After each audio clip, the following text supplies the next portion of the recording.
Hello, guys, and welcome to another episode of What If Civilization Started Over. In the last episode, we saw the peace treaty for World War One and a couple events post World War One. We saw the uh, core territories for Switzerland and Italy were divided up. Um, Catalonia, even the same thing in Denmark's colonies, in like the more central parts of the Americas. And those were like they rebelled away. We also saw a nation down here rebel away, and it's getting its capital. It's the first event of the episode. Um, that was actually it for that episode. So let's start this episode off. Alright, to start off outside of there in Papua New Guinea, as with a little bit of help from a couple nearby nations, the light green team is able to fund a rebellion up in here, and it will take over. Alright,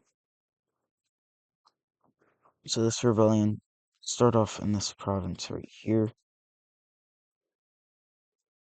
It will spread its way down, and right either. Okay, so we see this rebellion spread its way south.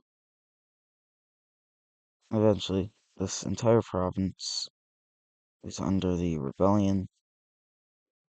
This is also supposed to be part of the L team. It will also rebel away.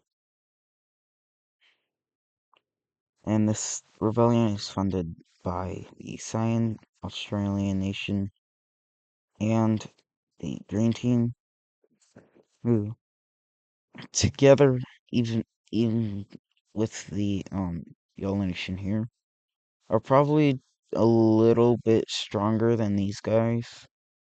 But since there would also be population down here that also might not want to be part of the rebellion, even though most of it probably would be, 'cause this is like their home, or this is like their by their nation for their nation.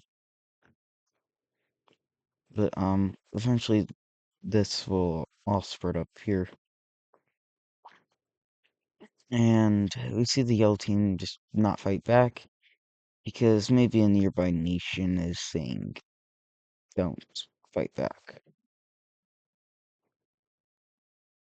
So we see this rebellion take over in this major city.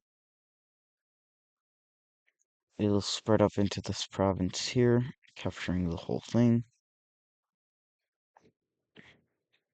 It then moves into these two provinces here, and after taking over both,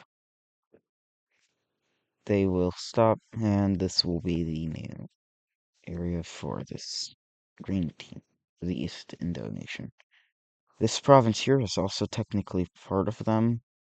However, these guys are a bit less willing to let that one go, as it's like a not a core major city, but it's like a really big one. I mean, it was the capital, so. Alright, now we move over into the Americas, and more specifically, within here, we have the first war in North America that was in these nations here. And what we see happening is Northern Michigan and the light blue team, or not light blue, and the blue team and New York will invade northern Michigan nation. We see the invasion started off by North Michigan as they quickly capture over these two provinces, moving in and taking over a third. They'll also be able to capture a major city right here and move into this, or these couple provinces.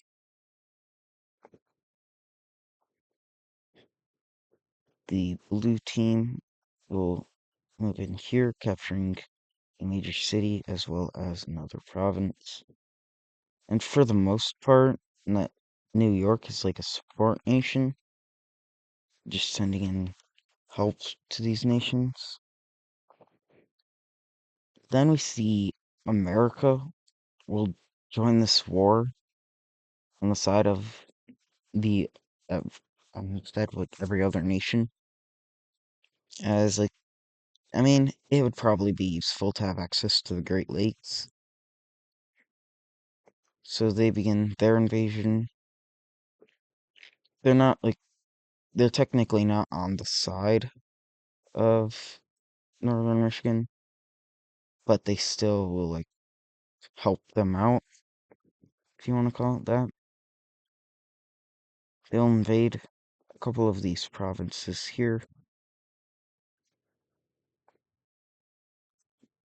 and if you want to guess, it's not gonna go well for these guys.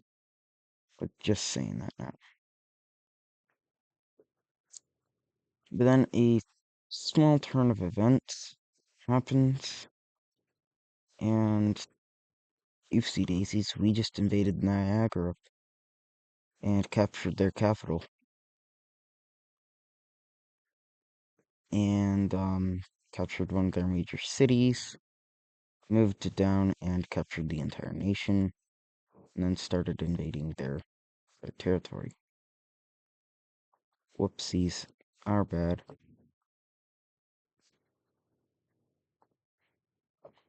And down here, they start invading, or re-invading the, these guys that I totally remember the name of.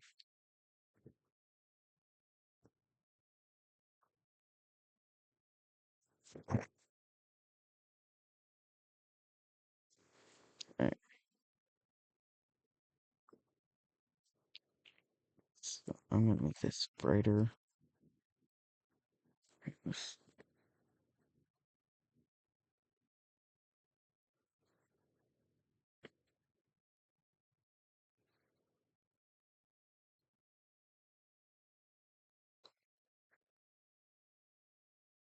There we go.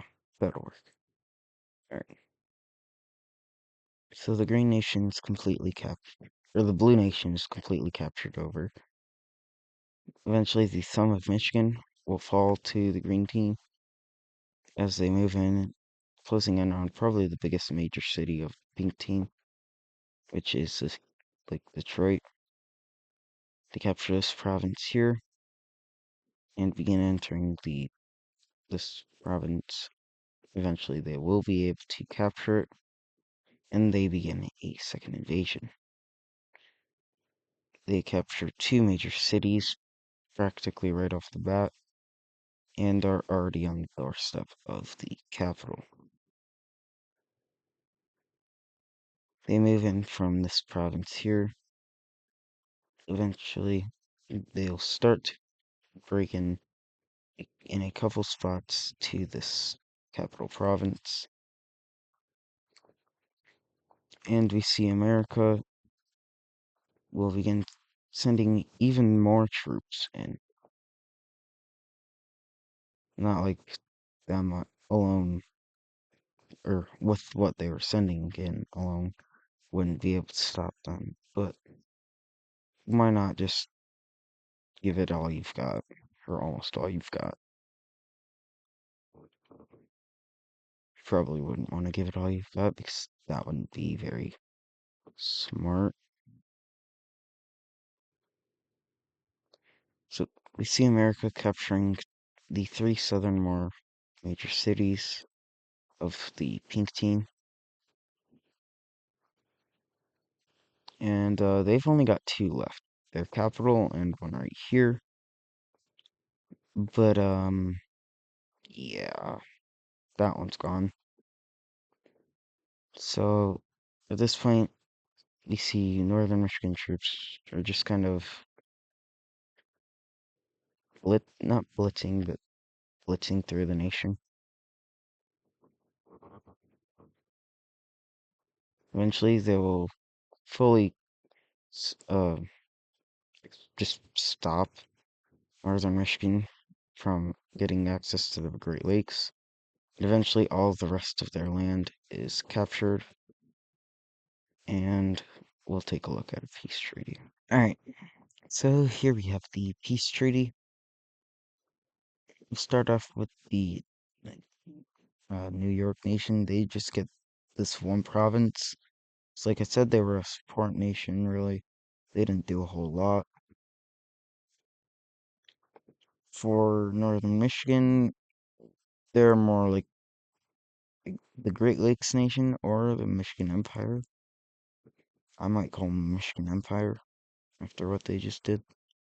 America gets this. Oh, the Lower Peninsula nation has been reduced to this.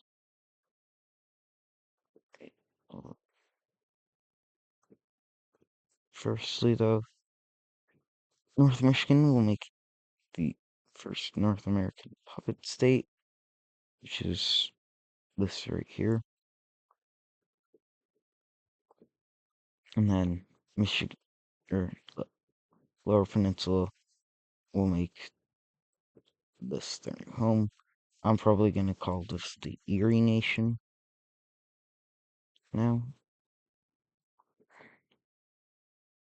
And we now go on to the Alliance layer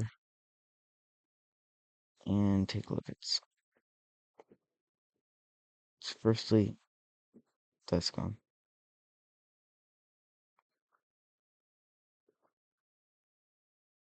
That's gone there too. Alright, now let's see. Oops. Where should okay. Alright. So we see a nation joining up with the Triangle Alliance, and that is the Sumatra nation. And then a major event happens in the world, and the Mercedes Economic Alliance currency falls apart. The Mercedes Economic Alliance is pretty much like the main alliance. Quite a few episodes ago, I had stated that if it were to break apart, it would be pretty much catastrophic, and we see that very event happening. Many nations across the world begin to unionize, such as India and Sri Lanka.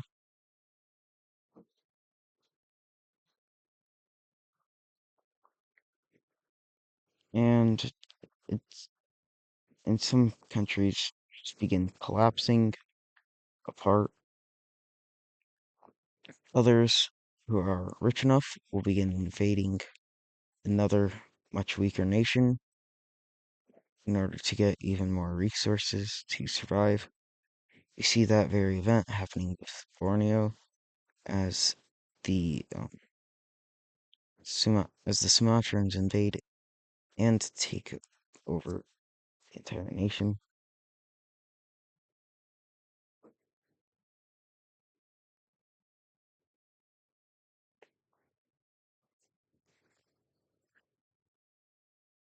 But we also see them releasing their colony.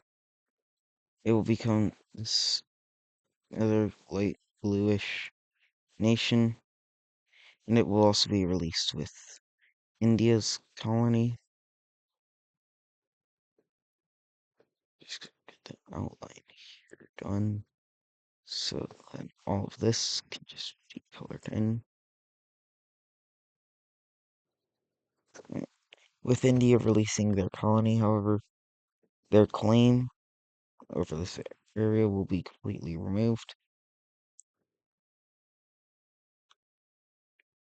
And we see a couple more events happening. All of them will deal with the alliance layer ish. So, across the world, there are a couple different alliances. Not just a couple. And with these alliances, there's military and economic. Well, that's beginning to change. A new form of an alliance pops up.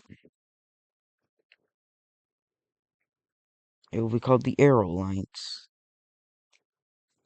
And it is between America, the Great Lakes nation, and the New in New York. You know what? No, I want to do a different shape for them. Still, it will be colored as orange. It'll actually be the trapezoid alliance.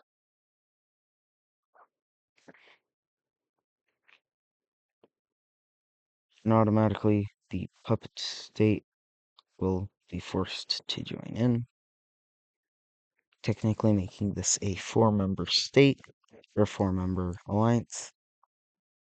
And we see a couple other nations in not just North America joining it. The Caribbean nation and Central America will also be joining this alliance. And we see Angola and the Central African nation joining this alliance. But with that, they also leave the Star Economic Alliance. So what is this new color for alliances? Well, it's what I'm going to call it a mix. These nations will share the same currency and send aid to each other in war. You could kind of think of it like the EU is a more economically focused alliance, but it also is a military alliance. And if one nation is declared war on or is having a civil outbreak or something, the other nations will send help to them. This will be officially classified as a mixed alliance. However, unlike the economic alliances or the just straight economic alliances, this will be included in alliance power rankings. And actually, speaking of power rankings, I don't really think we can have a nation that is in third place and sixth place be non-existent. So let's reset these. I just wiped out the entire alliance there. Okay,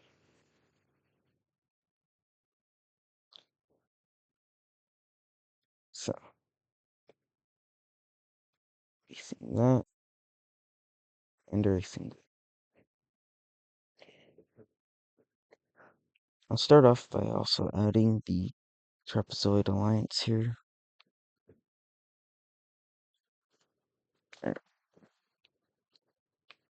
So, alright, so to start off, the power rankings in first place, as always, is the Great Empire. Second place is still the RPGAU. However, our third place will now go to the South Chinese Union. Just now realizing all three of the top three powers are all unions. Okay, well, now aside from that, fourth place goes to Catalonia. There, much stronger after all the territory they gained. However, they also did lose quite a bit. They probably could be in third place, but the South Chinese Union was just much stronger for all. Fifth place is Russia, and sixth place is Denmark. They didn't really get much from World War One. In fact, I think nothing happened to either nation other than Denmark actually lost land. That was post World War One. At this point, economies aren't really going to matter for power rankings. However, the nations with a better economy, like Sumatra, are going to have higher chances at being high in the rankings. Not to mention, Sumatra is also like a very strong nation overall. Eighth goes to Korea. They are doing quite well economically. Ninth will go to this nation right here. It's the Adriatic Sea nation. It's overall a quite decent nation for both for all three, military stability and economy. Number 10 goes to West France. They didn't gain much out of World War One, but from what they did gain, a lot of it was like factories and just stuff to boost that boosts their economy. It's kind of similar thing with the science team, who's 11th. 12th goes to Lake Baikal. 13th is Tanzania. 14th goes to Ethiopia. 15th is actually these the Great Lakes Empire. And 16th is America. Kind of similar to just every other nation, except maybe a bit less factories, but they've got other good things going for them. In 17th, it is Germany, and in 18th, North France. 19th, for 19th, it will go over to India. And lastly, 20th will go to this blue nation here. They now have a lot of well-developed land, and they got like a decent amount of military stuff out of Switzerland and Italy. So overall, they're just like they're kind of good and everything. Now for the alliance rankings, these will actually change quite a bit. So we're going to shorten this eraser down. One alliance here doesn't exist anymore, and we can just replace it with another alliance that does exist. And that alliance is, of course, the Cross Alliance.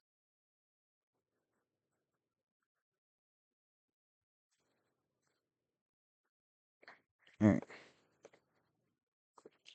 So now, the first strongest is easily the Cross Alliance. I don't even know if I need an explanation for this one. But in case for whatever reason you do, there's the first, the fourth, the 9th, the 10th, the 11th, the 18th, the 17th, the 6th strongest nations in it. And we've also got the 14th as well. And a couple other nations that are in the alliance and quite still decently strong.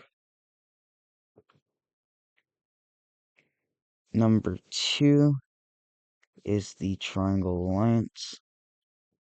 We got the second strongest nation, the 19th, the 7th, and that's it. The RPGA kind of does carry this one for them, but in third place is the Square Alliance. Got the third, eighth, and 12th strongest countries, and then West or East Siberia honestly could be argued as the 21st strongest. So I think they deserve third. Now it's between the Circle Alliance, which is just 3 members at this point, being China, Russia, and this chicken nation. Also, the Dutch team, isn't it? But, like, this point, they haven't done anything since World War One. But all right, so you got that or the new Trapezoid Alliance, which consists of the 15th and 16th strongest nations. Overall, I think the Trapezoid Alliance could beat the Circle Alliance if there, say, were a war and these nations were like together. So I will say the Triangle Alliance is fourth and the Circle Alliance is fifth.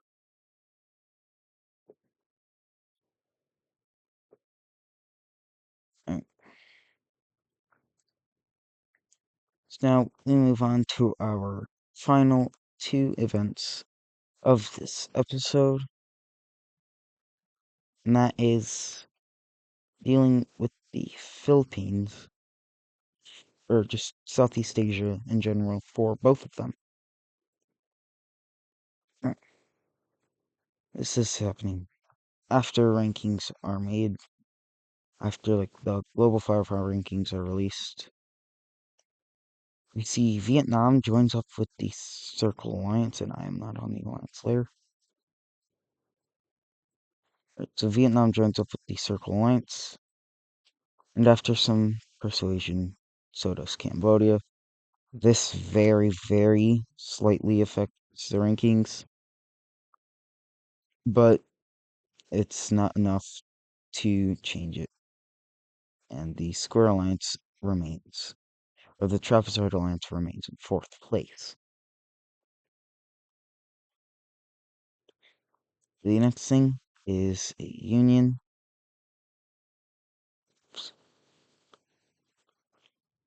And that is the South Chinese Union adding 2 nations into their union. First is the Philippines, second is the Screen Nation. The capital of the Green Nation and the Philippines will remain. You thought I was going to erase them, and you probably would. But there's something that this country does that's kind of weird. They have capitals that govern these certain areas.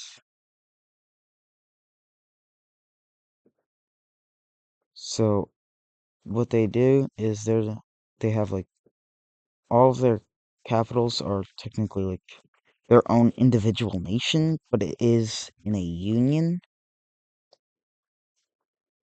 So this capital here, it governs over this nation or this part. It this is this could be considered its own nation, but it goes under the main capital of South China. So like these 4 areas all have to follow like the exact have to follow the general rules these guys give out, and then these 4 parts can all give out their own rules from there, and then states and provinces and stuff from there. And the way they do it actually it helps out their stability a lot, as there isn't one central government that entirely controls everything, like, say, in the Great Empire. So, in terms of stability, these guys are the best. Actually, I'll make a stability map in the next episode. But for now, that will do it for today's episode. Make sure to like and subscribe if you enjoyed, and I will see you in the next one.